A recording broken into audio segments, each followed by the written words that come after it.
여러분 안녕하십니까? 이도로테아입니다. 말씀이 나를 읽다 29번째 시간입니다. 오늘에야 새해 인사를 드립니다.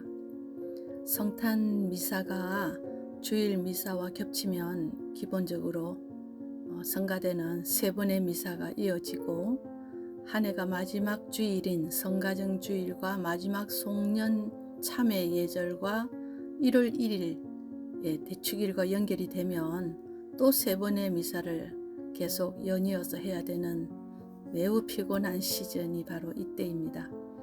신부님들이나 수녀님들도 마찬가지입니다만 지휘를 해야 하는 입장인 경우 미사 전례의 흐름이 끊어지지 않게 하기 위해서 저는 1초와의 싸움이라고 할 만큼 오랫동안 해왔던 일임에도 불구하고 늘 긴장하지 않으면 실수가 되기 때문에 몸도 정신도 매우 피곤한 시즌입니다.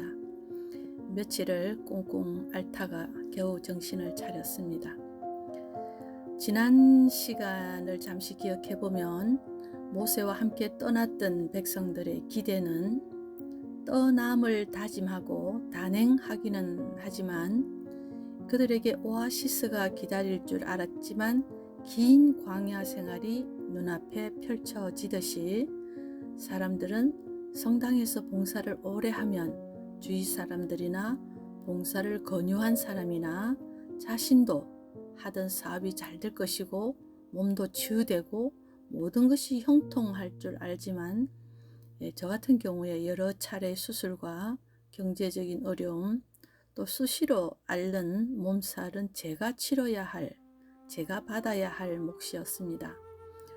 그러나 삶을 더 길게 보고 더 깊이 들여다보면 그 어려움 중에서도 그 무엇과도 바꾸고 싶지 않는 베타니아의 마르타의 동생 마리아가 선택한 목처럼 영혼의 저 깊은 곳에서 솟는 기쁨, 생명의 빛, 숨이 막힐 듯이 알겠는, 알아듣겠는 하느님의 현존의 체험 등은 여기 이 세상이 도무지 줄 수 없는 가치이기 때문에 그 어떤 수고와 고통을 뛰어넘습니다. 물론 심리학적인 분석을 하는 사람은 이 기쁨의 정체에 대해 여러 해석을 내어놓겠지만 이런 경험은 어마어마한 데서 알아차리는 것이 아니라 참으로 은밀하고 내밀하여서 누구에게도 쉽게 잘 표현할 수 있거나 발설하고 싶지 않는 것들이었습니다. 여러분은 2024년에 계획을 세우셨는지요? 저는 해마다 화두 하나를 저에게 던져놓고 선물처럼 주어진 1년의 시간을 어떻게 보낼 것인가를 정하기도 하는데 몇 년 전에는 그물에 걸리지 않는 바람으로 좀 멋있게 살아보리라고 정했다가 그야말로 작심삼일로 끝나서 얼마나 인간의 그 계획이 허무하게 무너지는지를 저 자신은 잘 알고 있습니다. 작은 것에 걸려 넘어졌기 때문에 그렇습니다. 불교 경전 수타니파타에 나오는 구절이지요. 저는 그렇게 살리라고 결심하면서도 사실은 동시에 곧 넘어질 것을 예상하기도 했답니다. 유명한 유안진이라는 시인의 시를 읽고 나서 제가 즉시 알아차렸습니다. 그분의 시집 거짓말로 참말하기라는 책 중에서 제목이 좀 어렵습니다만 진실, 반어적 진실이라는 시 가운데 이런 구절이 있었습니다. 거미줄을 통과한 서풍이 저녁노을 내려앉은 탱자울을 넘다가 느닷없이 찔려서 피를 흘리는 이쯤까지 살았으면 그동안에 그물에 걸리지 않고 거미줄도 잘 통과하였건만 서쪽으로 지는 노을을 돌아보다 어찌 탱자가시에 찔려 피를 흘리는가. 저의 후회는 참으로 참담하였습니다. 언제나 아주 작은 것에 걸려 넘어지니까요. 새로운 계획을 잘 수행하지 못하는 저의 버릇을 알기 때문에 올해는 매일 일기를 쓰기로 하였습니다. 오늘까지는 그래도 피곤하거나 몸이 아프지만 기록을 하고 있습니다. 어릴 때 큰오빠는 초등학교 2학년인 저에게 매일 일기를 한 바닥 다 채워서 검사를 받고 자게 만들었습니다. 저는 단순히 오늘은 비가 왔다 이렇게 써가지고는 결코 한 바닥을 다 채울 수 없다는 것을 알고 난 후에 그 비를 여러 모양으로 쓰기 시작했습니다. 오늘은 아침부터 가느다란 비가 오더니 학교 갈 때는 굵은 비가 주룩주룩주룩 이 3번이나 써야 길어지니까요. 내렸다 이렇게 쓰거나 글씨를 아주 크게 써서 어쨌거나 한 바닥을 채우려고 애썼던 기억이 납니다. 9살 많은 큰오빠가 부모님보다 더 무섭게 공부를 가르쳤던 기억이 납니다. 자, 오늘의 한 말씀은 탈출기 32장 9절입니다. 내가 이 백성을 보니 참으로 목이 뻣뻣한 백성이다 로 정했습니다. 내가 이 백성을 보니 참으로 목이 뻣뻣한 백성이다. 우리들도 저 사람 목에 힘이 들어갔다, 목이 뻣뻣하네 이런 말을 하곤 합니다. 완고하다, 거칠다, 야비하다, 고집세다, 잔인하다 등의 매우 부정적인 뜻을 가진 말입니다. 우리들은 주로 교만하다, 금방지다는 의미로도 사용합니다. 모세가 구름 속을 넘어서 올랐던 시나이산에서 40일이나 머물자 그 기다림을 참지 못한 백성들은 눈에 보이는 신을 원하게 되고 끝내 그들은 금 귀고리들을 녹여서 수송아지 상을 만들어 이분이 이집트 땅에서 데리고 올라오신 너의 신이다 라고 외치며 축제를 핑계하여 앉아서 먹고 마시다가 일어나 흥청거리며 놀았다 라고 탈출기 32장은 기록하고 있습니다. 인간 안에 있는 너무나 보편적인 욕구, 기대, 그것은 보이지 않는 신이 보였으면 좋겠는 눈으로 확인하고자 하는 이 1차원적인 이 강한 욕구를 도저히 어떻게 할 수 없어 보입니다. 저의 경험도 그렇습니다. 너무나 오랜 기억이겠습니다만 여러분이 연애를 하던 때를 생각해 보십시오. 사랑도 끊임없이 하려고 하고 사랑하는 사람과 가까이 있어야 비로소 안심이 되고 또 내 눈에 보이고 만질 수 있는 거리에 있어야 되고 또 늘 그 표현해 주기를 끝없이 원하고 보이지 않으면 그 상사병이 걸릴 정도로 그리워하고 급기야는 분노하고 배신감을 느끼고 결별하는 모습도 많이 보았습니다. 혹 그 하느님이 아니라도 우리가 보여지는 것에 대한 지나친 애착, 기대, 과한 경외심, 그것은 보이는 것이 아닌 것도 있습니다. 어떤 사람의 경이로운 예술성에 대해서 노리는 경외심을 갖습니다. 요즘의 팬덤 문화를 보십시오. 추종보다 더 뛰어넘은 거의 광신입니다. 촉각으로, 미각으로, 시각으로, 청각으로 경험되어져야 하는 인간은 아마 본시 타고나기를 매우 경험주의적이고 과학적인 동물 같기도 합니다. 토마스에게 너의 손가락으로 내 옆구리를 넣어보아라고까지 말씀하셨던 예수님도 이런 인간을 이해하셨던 것 같습니다. 그러나 예수님의 그 다음 말씀, 보지 않고도 믿는 자는 행복하다. 매우 잔인한 말씀입니다. 본시 인간을 그렇게 만들어 놓지 않으셨기 때문에 그렇습니다. 저도 마찬가지입니다. 인간에게 끝없이 갈증을 주시는 보이지 않는 하느님, 알 수 없는 하느님, 이름이 아닌 하느님의 이름, 그마저도 함부로 불러볼 수조차 없는 이름이신 분, 어제의 그 하느님이기도 하고 오늘은 새로운 그 하느님이신 분을 12제자나 그 시대 유다인들과 다르게 우리는 보지 않고 선교만으로 믿었으며 말씀 안에서 믿고 있는 것도 대단한 성령의 작용이 아니겠습니까?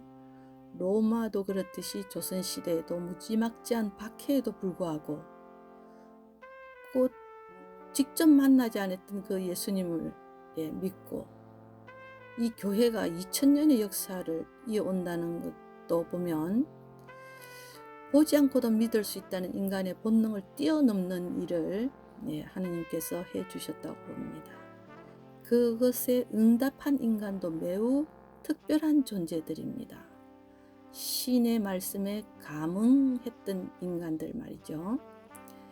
달마 대사께서 중국으로 선교를 떠나시고 마치고 이제 오실 때 사람들은 계속해서 부처님의 얼굴이 어떻게 생겼냐고 물었다고 합니다.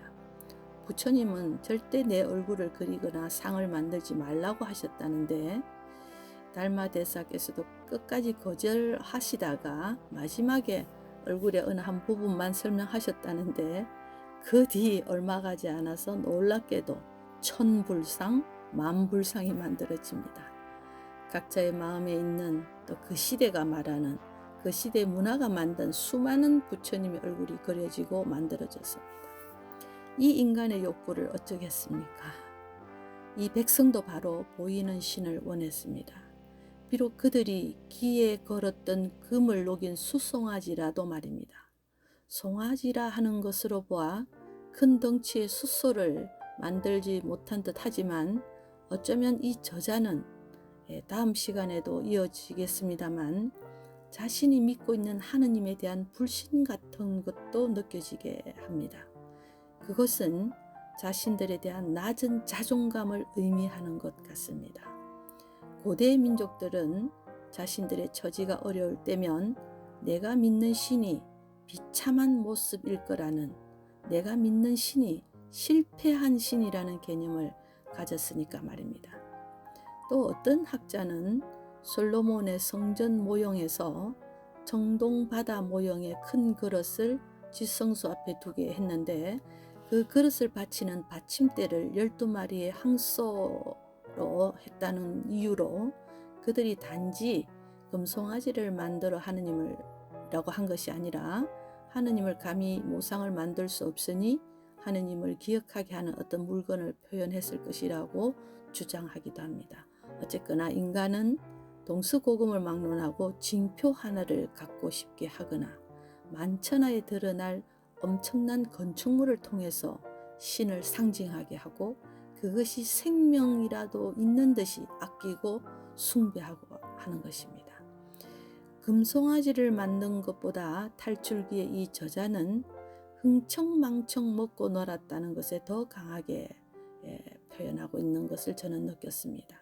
그 방탕의 정도를 아주 예민하게 표현하고 있습니다. 처음에는 앉아서 먹고 마시다가 일어나 흥청거리며 놀았다라고 고발합니다. 순수하게 축제를 즐기자던 식사 자리가 어느 순간부터 본질은 사라지고 움직이기 시작합니다.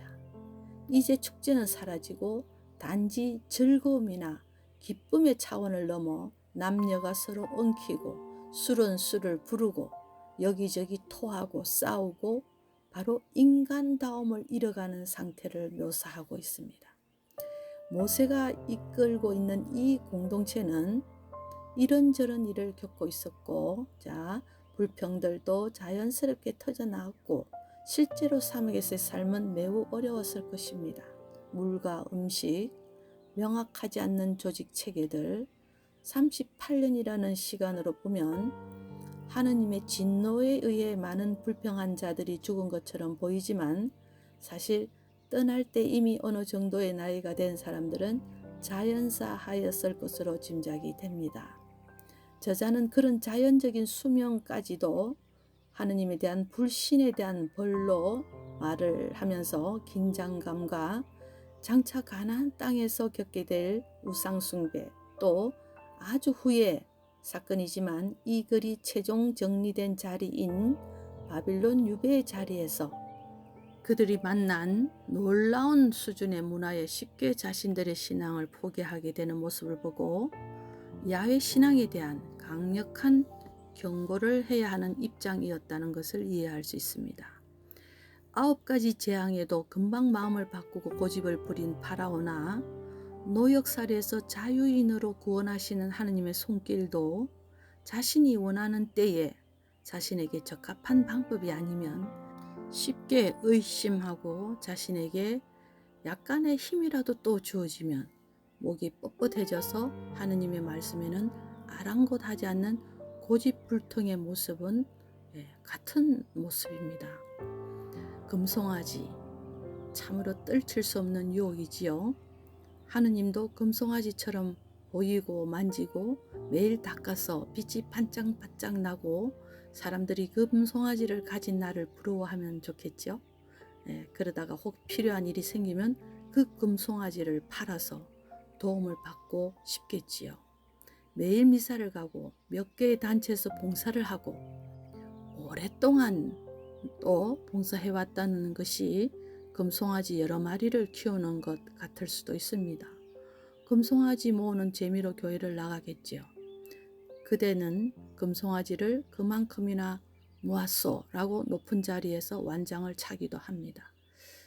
미안하지만 그렇다면 그 사람은 참으로 비참하게 일생을 사는 것입니다.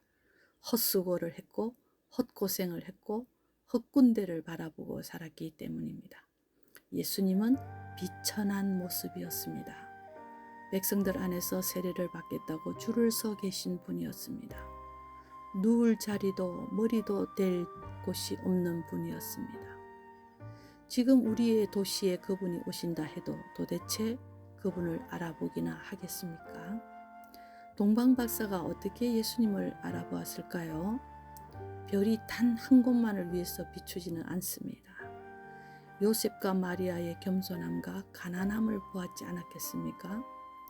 예수님은 철부지에게, 가난한 이에게, 자리를 빼앗긴 이에게, 자신의 몸이 더러워진 것을 후회하는 이에게 다가오셨습니다. 보이지 않는 이 하느님을 알아보기 위해서는 가난 없이는, 투명한 안목이 없이는, 혹은 고독하지 않고서는 하느님은 없습니다. 보이지 않습니다. 그때 금송아지를 만들지 마십시오. 자신이 묵상 중에 떠올랐다며 그 사람에게 헌금을 요구하고 자신과 대적하게 되면 악령이 붙었다고 목소리를 높이는 저의 본당에 한 사람이 있습니다. 그분은 그 자신이 금송아지입니다. 누구의 조언도 듣지 않으니까요. 이웃에게는 거짓말과 분열을 일으키고 본당 사제에게는 물질 공세로 그 자리를 차지하려는 사람이 있습니다. 무수한 교육과 피정과 봉사자라는 직함을 늘 얘기하면서 사목자에게 신임을 얻습니다. 그의 금송아지가 때로는 무서워 보이기도 합니다. 지금 그가 이끄는 단체가 와해 직전이니까요.